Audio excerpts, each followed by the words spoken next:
Un milagro en Tent City. Nosotros la llamábamos Tent City. Todos la llamaban así. Sin embargo, ni era ciudad, ni era un pueblo. Era un campamento de trabajo que pertenecía a las granjas freseras de Sheehy. Tent City no tenía dirección. Se encontraba en Main Street, más o menos a 10 millas al este del centro de Santa María, California. Cerca de media milla hacia el este, se encontraban cientos de acres de fresa, pertenecientes a parceros japoneses y cosechados por la gente del campamento. Detrás de Tent City había una zona desértica y, a una milla hacia el norte, el basurero municipal. La mayoría de los residentes del campamento eran hombres solteros, muchos de los cuales, como nosotros, habían cruzado la frontera ilegalmente. También había algunas mujeres solteras y algunas familias, todos mexicanos. Mamá ya estaba encinta cuando nos mudamos de Corcoran a Tent City, a fines de enero después de que la cosecha del algodón había terminado. Para mayo, cuando la cosecha de la fresa comenzó, le quedaban pocas semanas para dar a luz. Por lo tanto, no podía agacharse y echar de rodillas. Era muy pesado para ella. Así que no acompañó a papá a piscar fresas para Ito, el aparcero japonés. Para que alcanzara el dinero, mamá cocinaba para 20 trabajadores que vivían en el campamento. Ella les preparaba sus almuerzos y les tenía la cena lista para cuando regresaban de cosechar fresa al fin del día. Tenía que levantarse a las 4 de la mañana, los 7 días de la semana, para hacer las tortillas de ambas comidas. Los fines de semana y durante todo el verano, Roberto y yo le ayudábamos. Después de que papá salía a trabajo, Roberto le ayudaba a hacer los tacos que yo envolvía en papel encerado y ponía en bolsas de papel. A las 11:30, Roberto llevaba caminando los 20 almuerzos en una caja y se los entregaba a los trabajadores, a quienes los aparceros les daban media hora para almorzar. Cuando Roberto regresaba, él y yo lavábamos los platos en una tina grande de aluminio y cuidábamos a Trampita, nuestro hermano menor, mientras mamá tomaba una siesta. Cerca de las 3, ella comenzaba a hacer la cena, que se servía entre 6 y las 7. Después de la cena, Roberto y yo otra vez lavábamos las ollas y los platos, mientras mamá le daba de comer a Trampita. Los sábados, mamá hacía las compras de provisiones para toda la semana.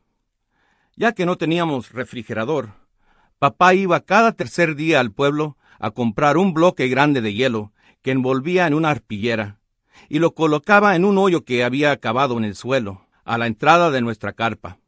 El agujero era el doble de tamaño del bloque del hielo, dejando espacio en los 4 costados y en la parte superior para que las cosas se mantuvieran refrigeradas.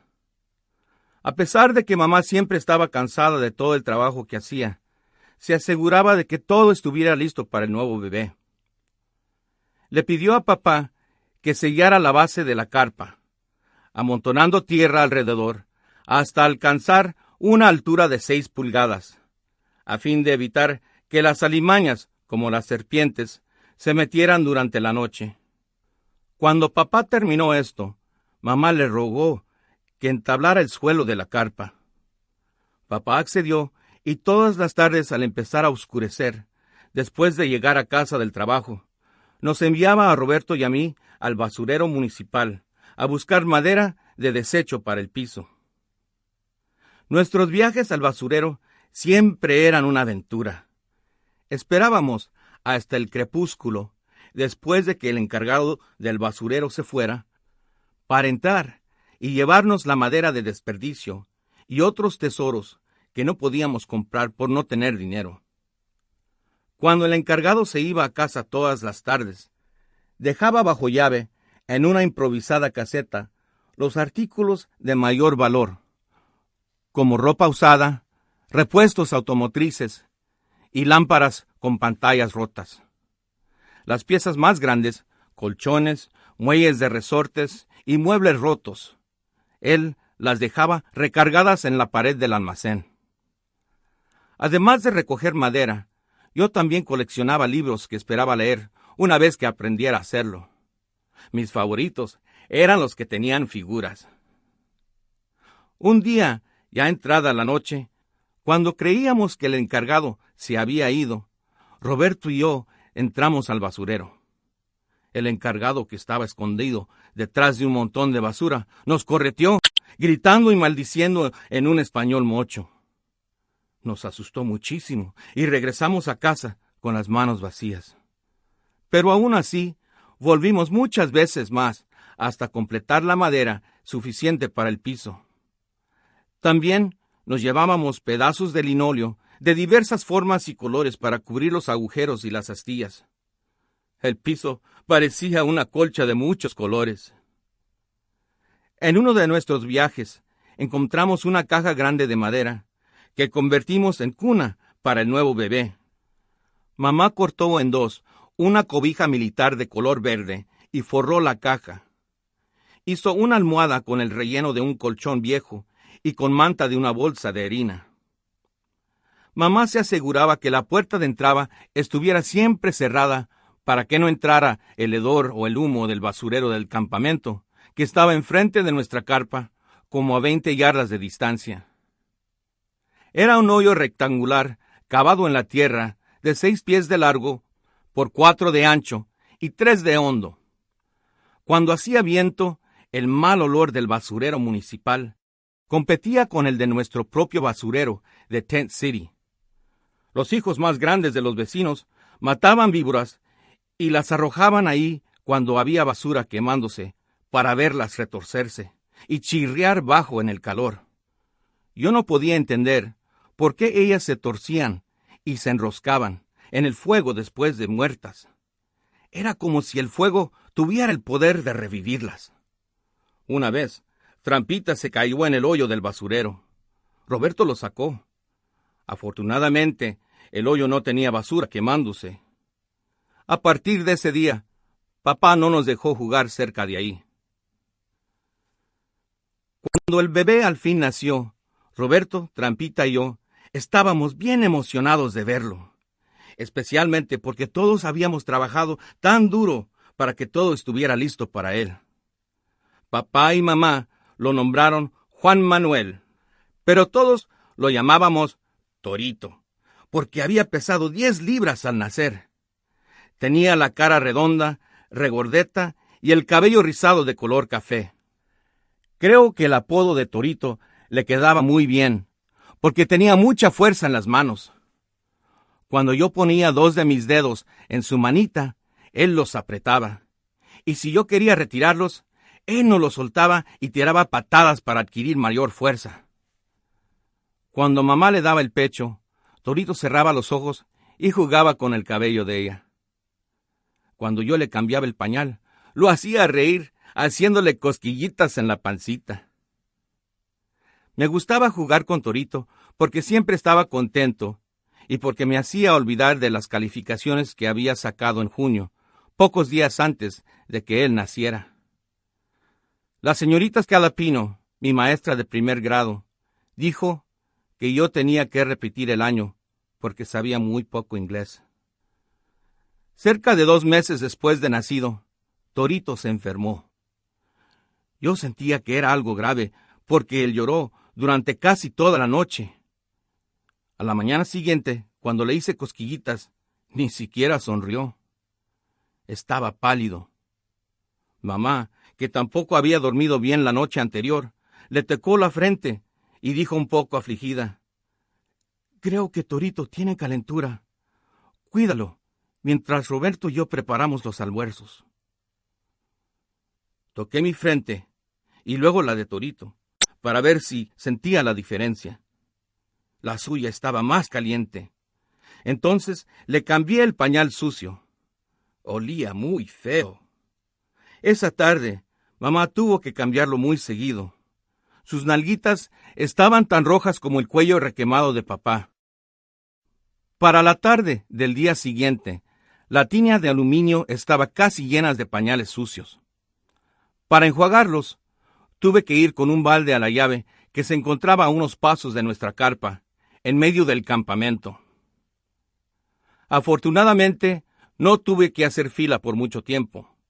Solo una señora con 2 baldes estaba delante de mí.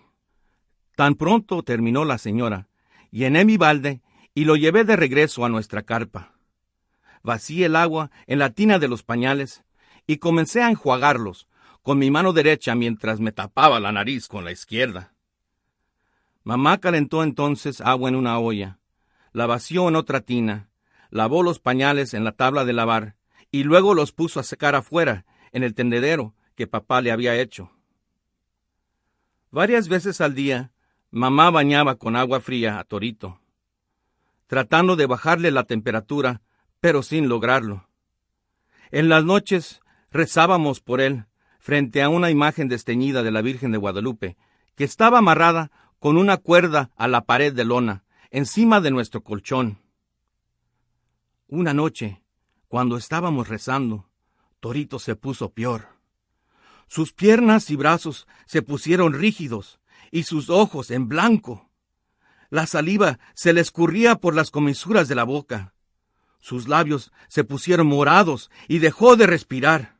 Creyendo que estaba muerto, comencé a llorar histéricamente. Roberto y mamá lloraban también. Trampita se asustó y comenzó a gimotear.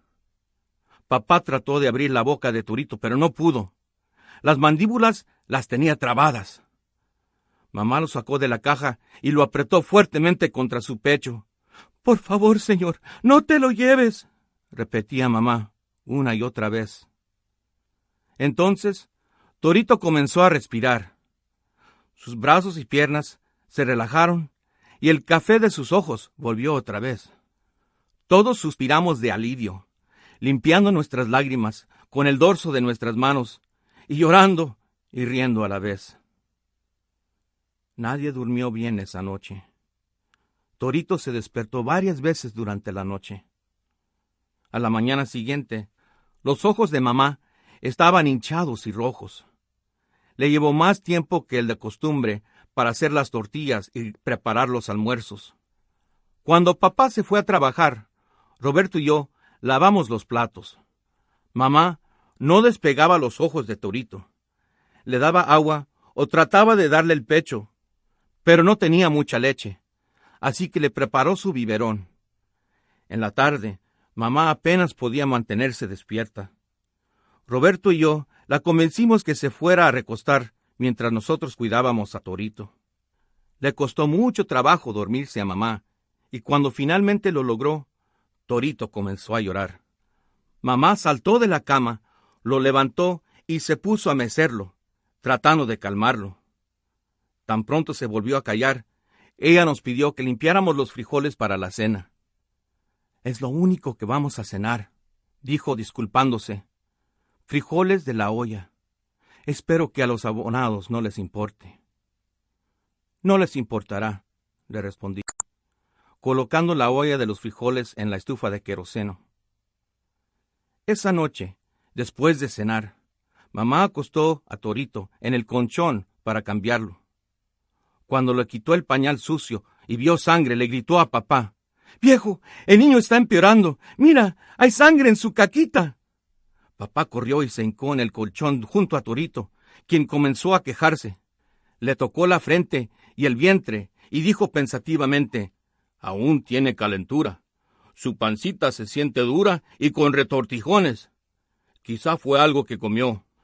Si no se mejora pronto, lo tendremos que llevar al hospital». «Pero no tenemos dinero», respondió mamá, sollozando y mirando tristemente a Torito. «Pediremos prestado o algo», dijo papá, poniendo su brazo alrededor de los hombros de mamá. Papá iba a continuar cuando doña María, nuestra vecina de al lado, lo interrumpió. «¿Se puede pasar?», preguntó, asomando la cabeza en la entrada de la carpa.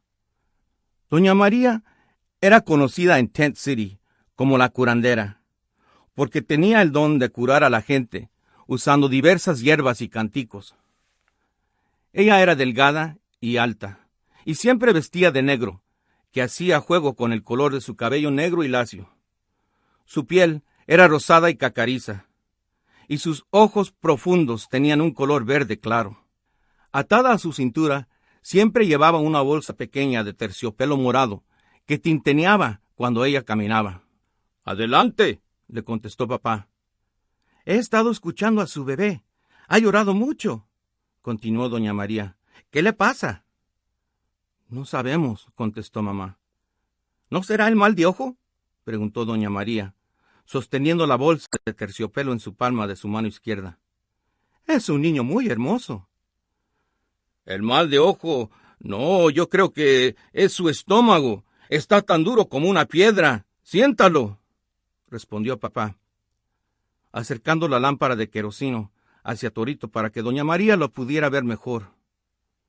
Ella empezó a sobar suavemente el vientre de Torito con su huesuda mano derecha. Al momento de oprimirle el vientre, Torito se quejó y comenzó a llorar. Ella lo volteó y con la mano izquierda le jaló un pliegue de piel de la espalda y luego lo soltó. Después de hacerlo por 3 veces, lo volteó y le pidió a mamá que trajera 3 huevos. Ella los rompió y luego los estregó suavemente sobre el vientre de Torito. «Los huevos le sacarán la enfermedad», le dijo muy segura de sí a mamá. Torito dejó de llorar. Mamá se veía aliviada, pero yo no me quedé tranquilo. Había algo en la curandera que me ponía nervioso. Más tarde, cuando doña María salió, en el momento que nos íbamos a acostar, Torito comenzó a quejarse. Luego de repente se detuvo. Había un silencio de muerte. Todos nos miramos unos a otros y corrimos a verlo. Torito estaba tieso como una tabla y había dejado de respirar. Sus ojos estaban en blanco. Mamá comenzó a llorar. Roberto, Trampita y yo también lloramos. Quizá doña María lo empeoró, pensé. Papá levantó rápidamente a Torito, lo envolvió en una cobija y le gritó a mamá: «¡Vieja, vámonos al hospital!». Él y mamá salieron corriendo y se fueron en la carcachita. Roberto, Trampita y yo nos quedamos sollozando. Creí que no volvería a ver a Torito otra vez. Asustado y confuso, salí de la carpa. La noche estaba oscura y silenciosa. Me fui detrás de la carpa, me arrodillé en el suelo pedregoso y recé por Torito por mucho tiempo, hasta que mis padres regresaron. Apenas oí la carcachita, me levanté y corrí al frente de la carpa para ir al encuentro de papá y mamá. Cuando los vi sin Torito, me alarmé.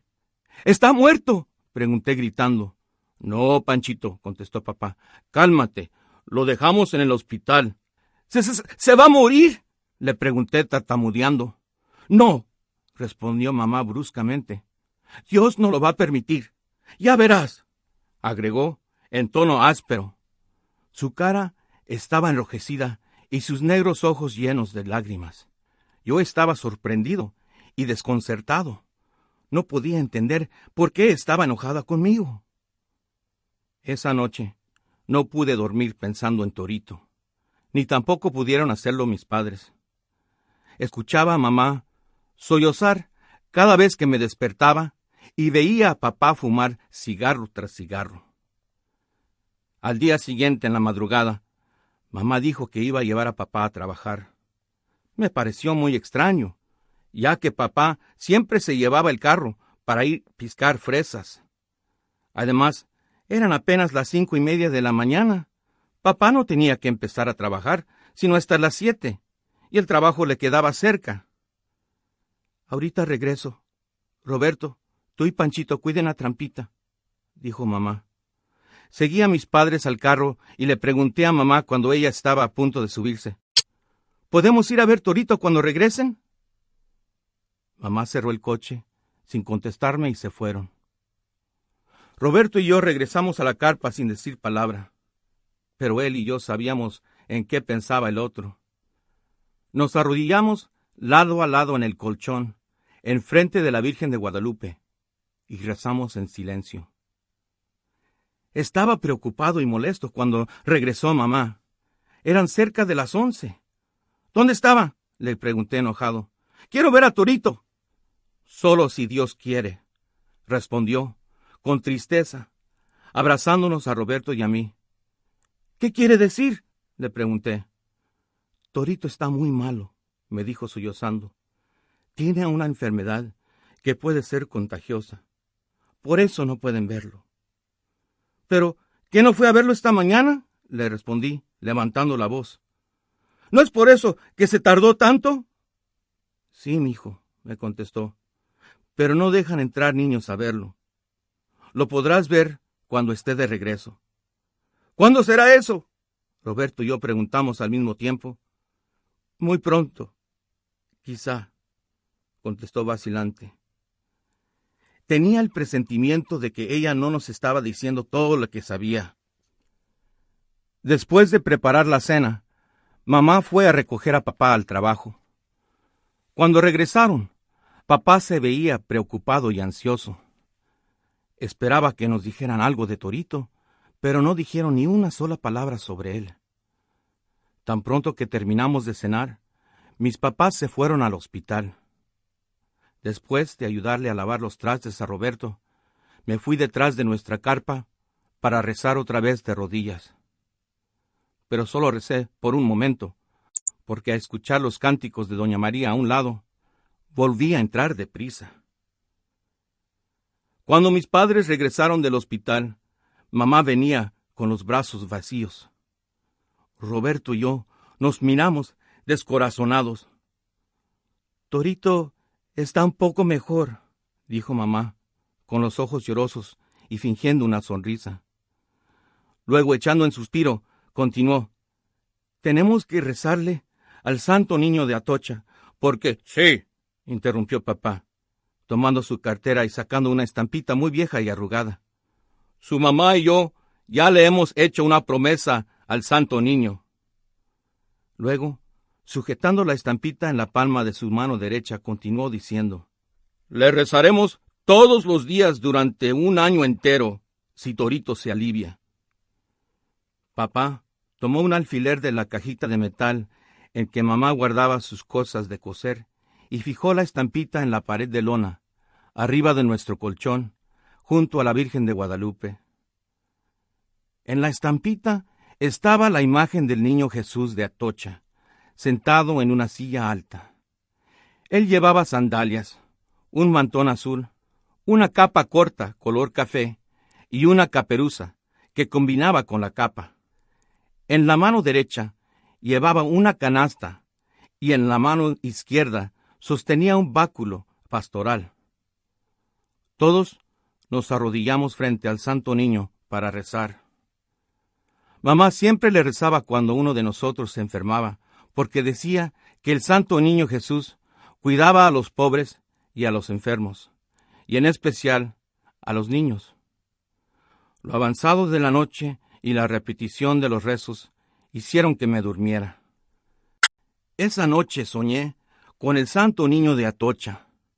Me encontraba afuera, detrás de la carpa, rezando arrodillado frente a la estampita sagrada del Niño Jesús. De pronto, vi que el Santo Niño cobraba vida. Él se paró de su silla y flotó en el aire, llevando la canasta.